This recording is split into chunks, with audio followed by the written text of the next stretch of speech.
on the partnership, I would say that you get 1 to 2 interested people out of 10 calls. That's my stats. 10 to 20% will say yes after you present your project. This is your daily real estate syndication show. I'm your host, Whitney Sewell. Our guest today, and he has grown a great business brand and is helping so many people on the passive side, but also people becoming active. He lives in Canada. He has a great business there, but his name is Ghislain Larochelle. You're going to learn a lot from Ghislain today. His bachelor's degree in engineering and master's. Ghislain is passionate about real estate and finance.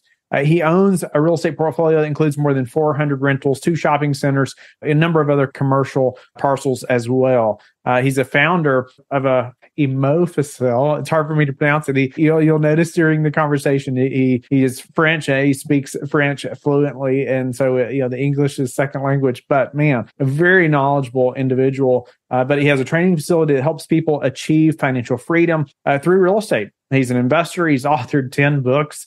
He's a broker, speaker, coach. He's helped thousands of people achieve their goals over the last 20, 25 years. So you're going to learn a lot from Ghislain today, and we're going to go through something that's very important all the time, but even some new ideas around communication with investors and even gaining different input on your business plan for your deals. I love some of these thoughts that he had, and may even try to implement some myself. So I know you're going to learn a lot from Ghislain today. Ghislain, welcome to the show. Honored to have you on. I've read a little bit about you, and it sounds like you have an amazing background in real estate and helping other people in real estate. I mean, you are definitely a knowledgeable individual when it comes to commercial real estate. So you're a perfect guest, I'll say, for our show. So honored to have you on. And I wonder, how many listeners have heard of you. Let's give a little intro. Or you tell us a little more about your background. Why commercial real estate? How did you get into commercial real estate? And let's dive into some of the complexities, or one specific complexity that, man, is so crucially important when getting into commercial real estate in just a moment. Who are you, and why commercial real estate for you? I'm a real estate investor for the last 25 years. I wrote about 10 books presently up to now. And I love commercial. I love multi-units, residential. I love also land development. So I don't know why I love so much real estate, but I like to teach, and I like real estate at the same time. So why commercial? Because I love it. I don't have a specific reason for that. I don't like to do a lot of flips, but I like commercial. Awesome. Well, let's dive into a specific topic and around the partnerships, right? Around, and in the States, and just so the listeners know, Ghislain is Canadian or lives in Canada. The term syndication, which we all use in the States, is different. It's not the same legal process in Canada. In case you're a newer listener and you haven't heard us talk about that before, they're still looking for investors. They're still partnering on projects. People are still investing with Ghislain, making these deals happen, in a big way and in a very similar partnership type of way, but they don't call it a syndication. It's a different legal process, than we would have in the States. But anything else you would add to that, Ghislain, as far as just the legal structure in Canada versus the States before we dive in? Often what we do, we create a corporation. We have a legal document that is attach us to the partnership. And I always say my investor partner, I'm the syndicator, I would say. So it's quite easy to build. It's not very costly. I would say, to incorporate yourself, it may be $1,500. And for the legal document, maybe $1,500 to $3,000 it would cost. So it's quite easy to do in Canada. Okay. No, that's awesome. Well, let's dive into that partnership and that you're referring to between the what we would say the LP and the GPs, but ultimately the operator, yourself and your investor, right? Yes. Let's dive in there and what that looks like. How even, let's go even back to, I don't know, even finding them, right? Maybe how you found them, even up to, maybe I want us to be able to get into some of the communication pieces that you and I referenced before we started recording as well, because I feel like it's so important. I think it's going to be even more important over the next 6 to 12 months, than we've ever seen, or over the last few years anyway. And so, how are you finding investors? What does that look like in your business? In my business, there's a few ways to find a real estate investor. The first way is around yourself. Do you have friends?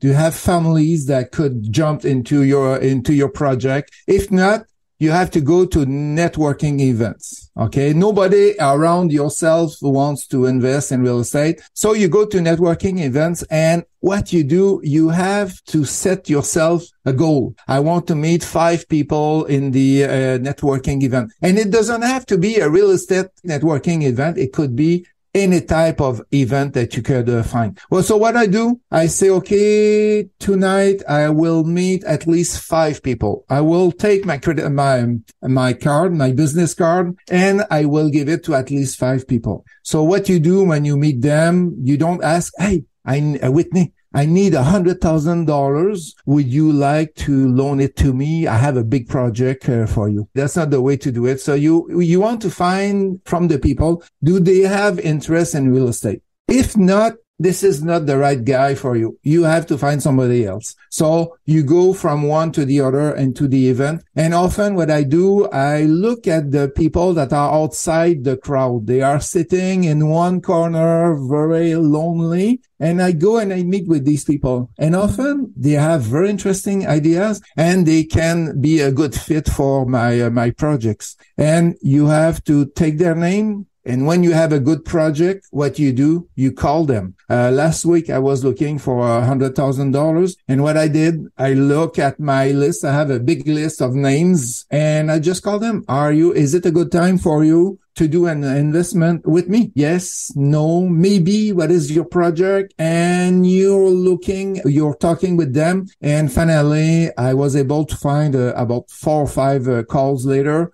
somebody who was interested in my project. So that's how I do it. They are everywhere around yourself. Yeah. And we often feel like we have to go to a special place, right? And oftentimes they are where we're already going, having that conversation, right? Figuring that out, building that relationship. And what about, I don't know, even as you build that relationship, any techniques to building and furthering that relationship? So when you do call for that, that $100,000 investment, you've cultivated that to some degree, not that they haven't heard from you for 6 months. What does that look like? Often what I do, I will call them about every 6 months, or I will send them an email every 6 months. I don't have a project presently. Please wait. Something will come up in the next 2 months. I have a project in the next 2 months that is coming up. And sometimes they will tell me, okay, I'm not interested in real estate anymore. So I remove them from my list. And I tried with emails, and a lot of my students, they tried with emails to present a project to people, and it doesn't work. You have to call them.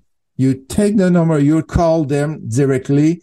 That's the best way to find people. And my expertise on the partnership, I would say that you get 1 to 2 interested people out of 10 calls. That's my stats. 10 to 20% will say yes after you present your project. Last year, I had a big syndication to do, 15 millions, and I had to do 148 calls to be able to find my 14 people. So people often what they do after 3, 4, 5 calls, they don't want to go further, and they say it's impossible to do syndication in real estate. That's not true. You have to keep going. And I was able to do it, so people are able to do it. For sure. I love even thinking through that percentage too of 10 to 20%, like that helps you to know, okay, it helps you to build up the expectation of hearing no many times also, right? It's going to happen. It's going to happen. And what is happening is sometimes you have a project, let's say I'm in Quebec. So you have a project in Montreal. The person is in Toronto or is in Quebec, and he doesn't want a project in Montreal. So it's not that doesn't want to work with you, to invest with you. It's just the project is not for him. You have a multi-unit building that is brand new. Okay, it's very easy to find people. You have an old one. It's a bit harder to find. So that's why I say 10 to 20% is a good score for me. Yeah. So let's say you found that 10% that you need now, are those ones that have said yes, you've partnered on the project. What happens then? What I do after, let's say I need 10 people.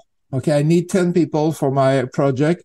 So I will incorporate company in Inc. We call that in Quebec, and incorporation. And what I do after, I will do legal paper to make sure that we are all on the same page. We know exactly what will happen with the project. I want to buy a building and I want to keep it for a long time. Or I want to buy a building and I want to sell it in 5 years. When you will get your money back. So there's a lot of things to write in the legal document.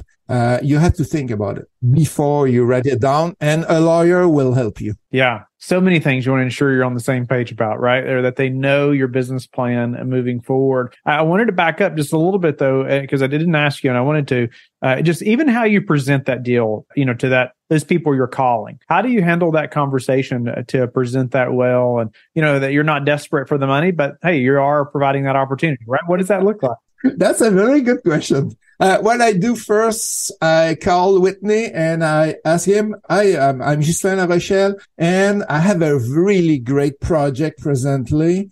Do you have some money available to invest in the project? That's the first question. And if they say no, I don't have to spend the next 10, 15, 20 minutes explaining the project, and I get the no at the end. So I asked directly, and they know me.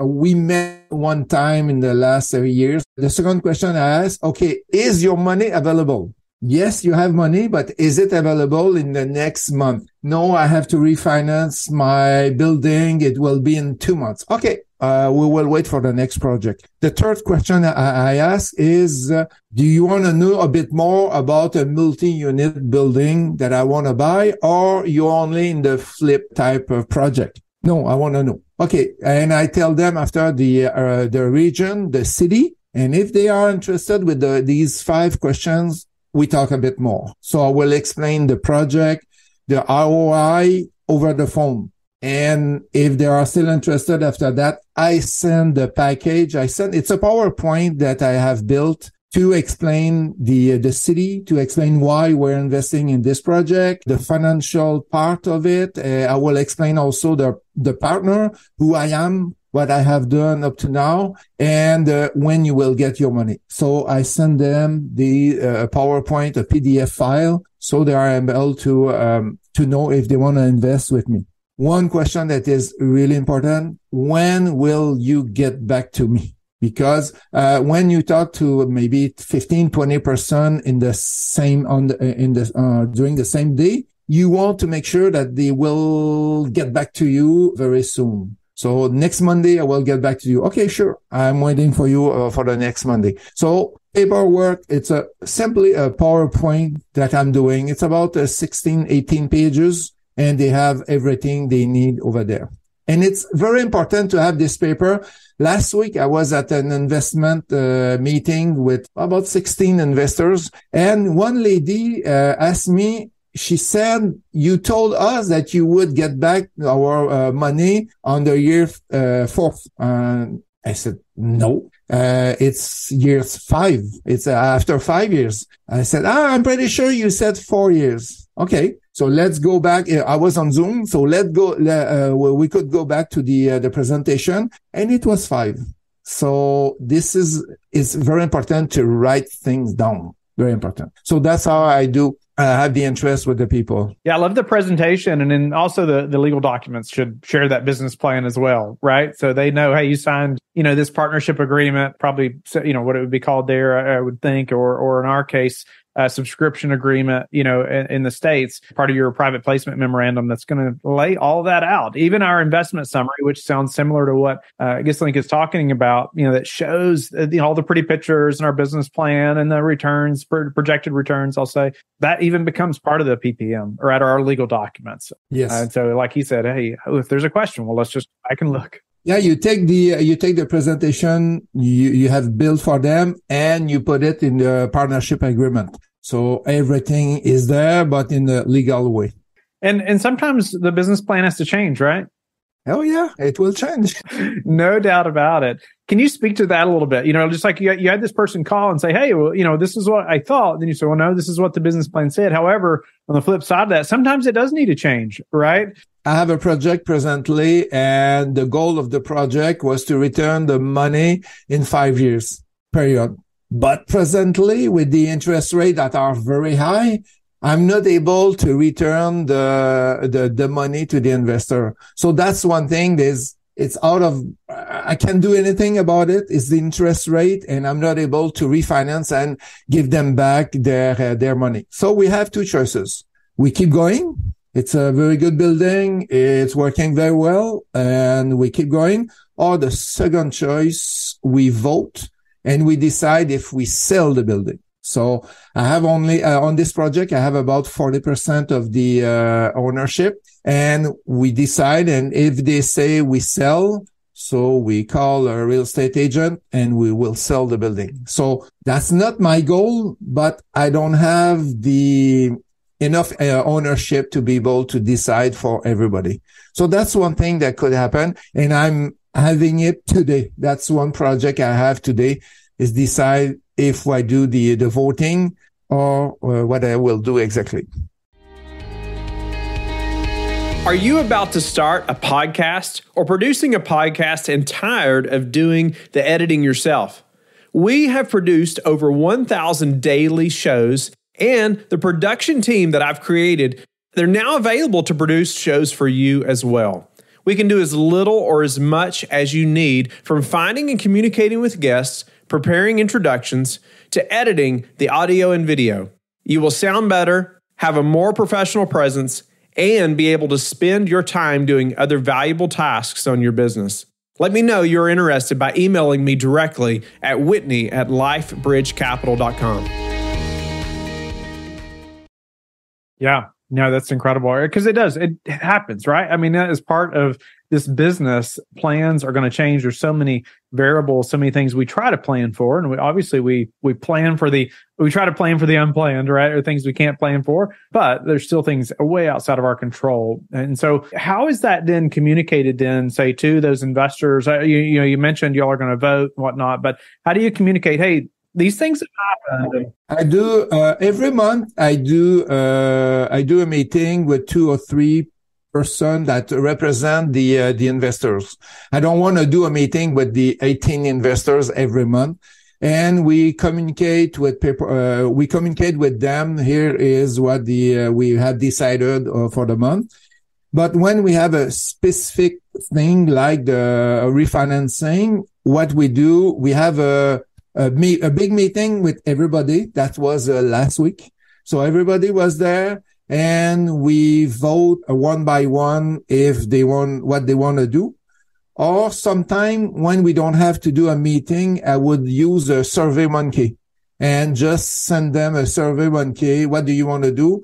Here is the steps we have to take if we do option 1. Here is the step we have to take if we do option 2. Often I will say a recommendation into the survey.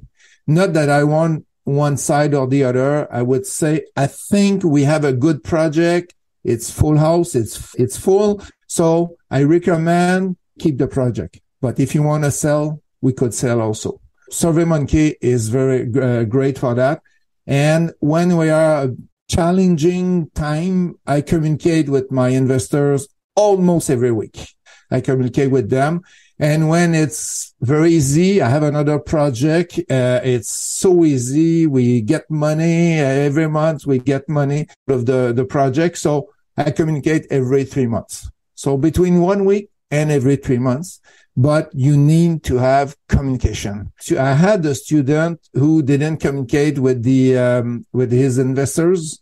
And what is happening is, even if it's positive, they don't know. If it's if something is negative, they don't know.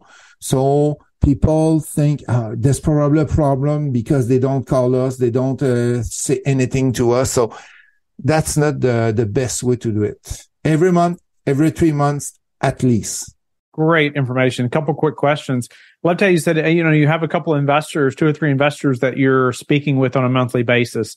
And, how did you pick them? Out of the 18 or 20 investors, how did you pick the 2 or 3 that, you're like seeking some counsel or getting their input, right? Or just taking some outside thoughts, which is very wise, I think. How did you pick those few?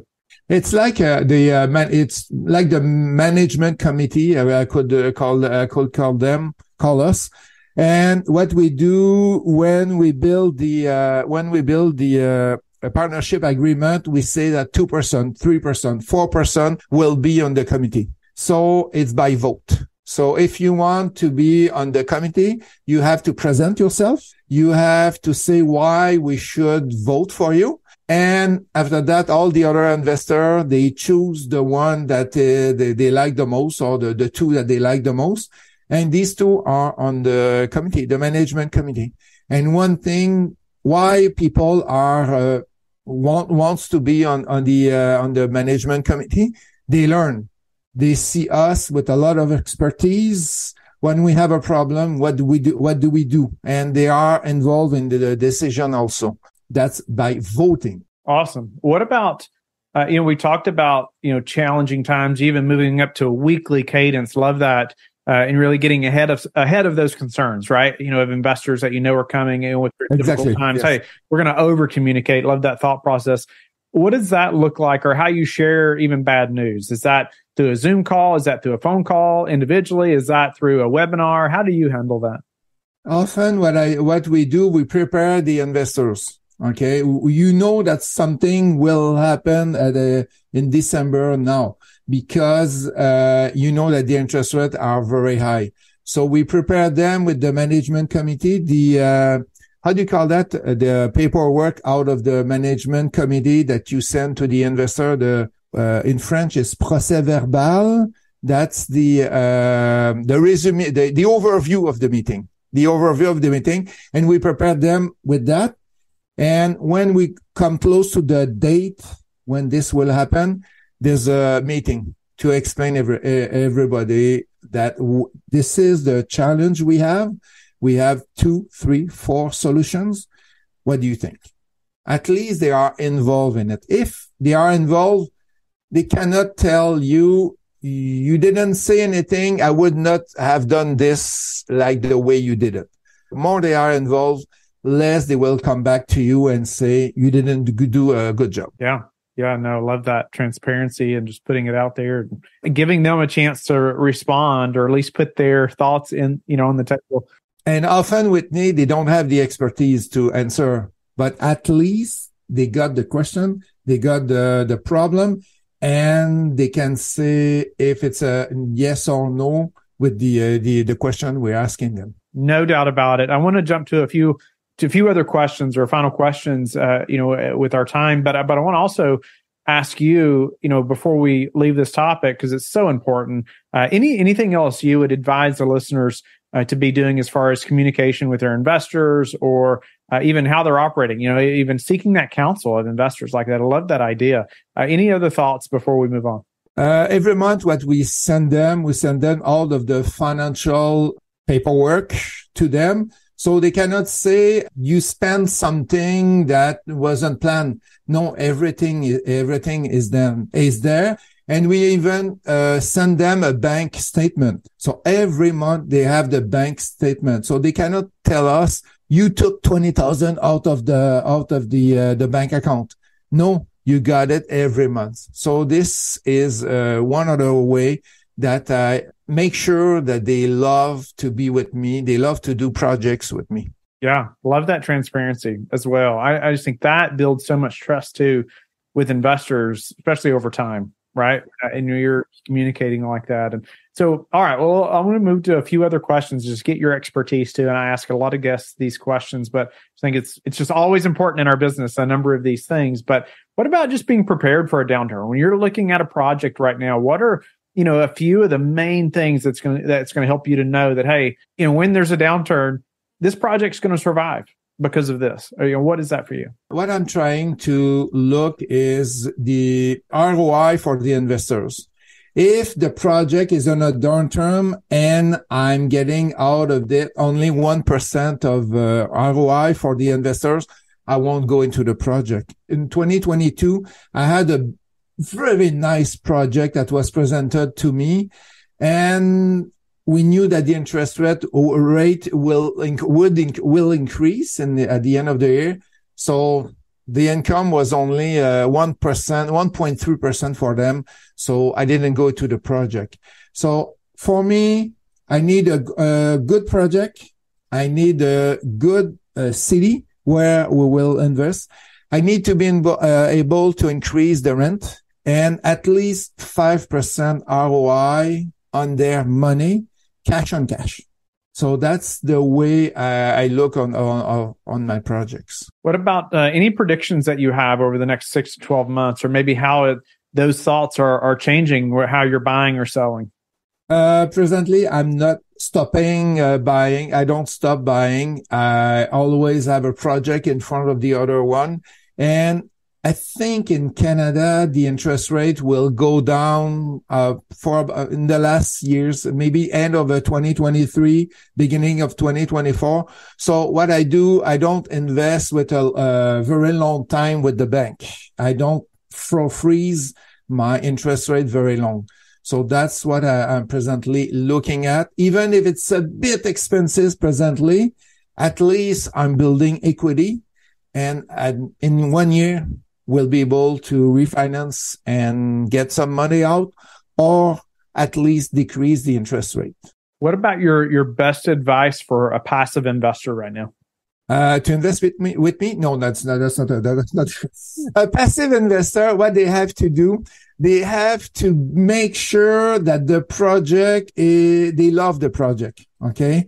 And they have to make sure that they have to check the number. If the number are great, it's amazing the type of money that we will do there. Just recalculate everything. Challenge the syndicator over there. Passive investor, they are there, but to invest with a syndicator, but they have to be able to make decision also. Not what is the color of the bathroom, but do we sell? Do we refinance? They have to be able to take decision also. What I see from a few other projects around me is the syndicator is promising too much money, and there is a red flag that is there when you promise too much money. For sure.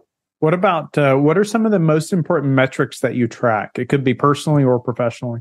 When I'm with a real estate investor, is always the dividend, how much money I gave them every year, the increase of value of the building, and the third one is the increase of the tenant, the rent. So that's the three main one I will check. Yeah, some good ones. What about any habits, daily habits that you have that have produced the highest return for you? I have one, and this one is I do what is hard every morning at 5:30. What is hard for me, maybe it's not hard for you, Whitney, but I always do it at the beginning of the day. And every day, that's what I do. And I have 3 priorities every morning I write in my book. Okay. And I'm trying maybe 95% of the time they are done at the end of the day. Sometimes I'm not able to do one out of the 3, but that's the main 2 things. And I'm achieving a lot with those 2 ideas. Yeah, that's awesome. And then how do you like to give back? I love to give back, and I love when people come to me and they say, Ghislain, you give me an advice and I was able to buy a cottage. I was able to buy a flip. I was able to buy something. And when I teach, I always stay after the class, and sometime I leave at 9, 10 p.m. I want to make sure that I'm able to give the most for the people. I want them to succeed. And when they succeed, I will succeed myself too. Yes, that's awesome. Ghislain, I'm grateful to have met you and had you on the show. I just appreciate your push for transparency, right? And even the, over communicating when there's things of concern, right? I could not agree with you more. I love the idea of the council, right? 2 or 3 investors that are hopefully they're experienced, right? And they're providing great counsel and helping you think through even how you're communicating to all the rest of the investors, right? Or the plan moving forward. Do we stick to the plan? Do we change the plan? What is best here, and just getting other eyes, right, on that project. I think it's a great idea. Thank you so much. Tell the listeners how they can get in touch with you and learn more about you. It's very easy. You see, after my name, Ghislain Larochelle, Immofacile.ca. That's my website, and you can have it translated with Google automatic translation. Immofacile.ca. IMMOFACILE.ca. It will be a pleasure if you want to meet with me for 30 minutes. It will be a pleasure to give you my time to better invest in passive project or to be the syndicator. Thank you for being a loyal listener of the Real Estate Syndication Show. Please subscribe and like the show. Share it with your friends so we can help them as well. Don't forget, go to lifebridgecapital.com where you can sign up and start investing in real estate today. Have a blessed day.